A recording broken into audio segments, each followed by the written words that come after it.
time you finish making your clothes, for your husband or your children, for yourself, you'll be having like some wrinkles, you'll be having crease and fold at the armhole. That is probably because they did not draft correctly or they did not measure correctly. So I'm going to start with the measurements. There are some tips that can help you when you're measuring for a male attire. The first thing is that the back of the male bodies comes lower than a female bodies. Now just look at this top now. You can see that the shoulder line is drops down. That is how a male body's shoulder line looks like. So if you want to measure, most males you see come between like maybe 19, 20, 21, 22. So that's what most male bodies. So this is a 22. And see that it is dropped down, not how we used to measure the female bodies.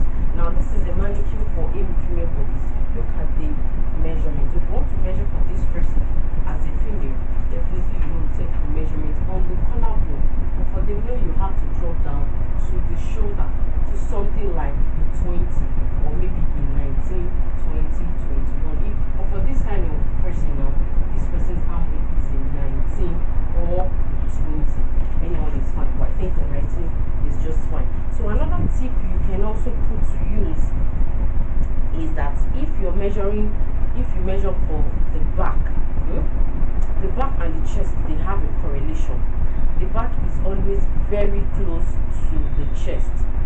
The back of measurement of the male attire is always divided by 2 of the chest. So times 2 of the back. Okay, let's say my back is 20, then the chest will be like a 42. So the chest is always twice of the back and a little more, because obviously this is relative to this. So if your chest is a 42 and your back is a 19, 19 times 2 is a 38. 38 is far to 42. That's like a 4 inches difference. So that armhole will not lay well, will be hanging up and will cause that fold to happen. So twice of the back will give you the chest, maybe a little more. So if your back is a 19, the chest should be like maybe a 40. 19 times 2 is 38, then the chest should be like maybe 2 or 3 inches more. Nothing more. It's getting to already 4 inches, it's too far.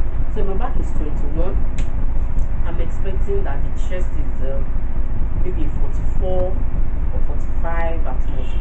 If your back is a 22, like I have a customer now that back is 22, is a very bold person. These are the guys in their 30s who are like really chubby. The back is a 22 and the chest is a 46. So 22 times 2 is 44 plus the 2 is 46. So there's always just that kind of relationship. Also know that when you're measuring the chest, you shouldn't measure it tight. I'm sure you know all that. You should know tricks to measuring the chest.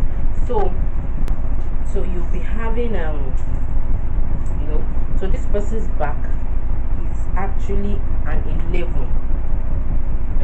That means this is 11 plus half inch sewing allowance on the bodies.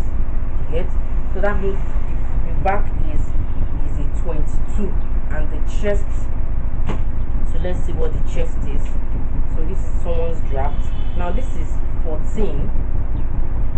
14 is without allowance.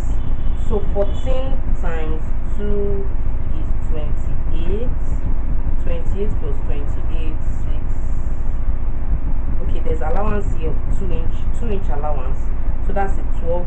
12 in 4 places. 4 times 2, 8. 4 times 1, 4. So this person's chest is a 48 and the back is a 22. So 22 times 2 is a 44. That means there's a 4-inch difference, which is still fine. But like I told you, don't let it be up to that. So obviously the back is 11. We're having sewing allowance for 11.5. I know some people don't add the sewing allowance, they just sew it like that. That's why I said the back can be a 19 or a 20. If it's a 20 and you don't add allowance, that's fine. But if it's a 19 and you add allowance, you will almost come to the same thing. And even the half inch, while sewing so many people do so up to our frame, so it might not really dig into the back bodies. So your back, this should be close to this. By the time we remove, we have 2 inches allowance. By the time we remove the 2 inches allowance, the chest and the armhole should be close to each other. So that's why. But if it is small, if it is really smaller, if it is somewhere here and then it's looking curvy like a female bodies, then that's why when the person wears it, the armhole will be struggling to lay, because their armhole is not like our own armhole. So it should be close even without the allowance. So the armhole is always very corresponding to the chest. It drops down so that you don't have that crease or fold. Another thing that might cause the crease or fold is if you don't have enough armhole. But that's a story for another day. It takes a lot of technique to drag the armhole, because you have to consider the back. But majorly at the end of the day, you should have what you have here, which is 11.5, should be the same thing that you have here. This is like 12. So you should be, by the time you can see that I've overlapped it and I measure what you have here, 11.5 should be close to what you have here. So what you have at the armhole should be close to what you have at the chest, which is, so this is a 12 now and this is 11.5. That's fine. It should not, your armhole with the allowance and all that should not be lesser than your shoulder line.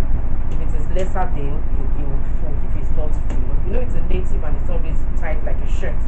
The way we cut shirts and it's different from native. So I think that's majorly that for that. Subscribe, drop your likes, drop your comments. Thank you for coming, and bye for now. Next week we're expecting another video. Thank you.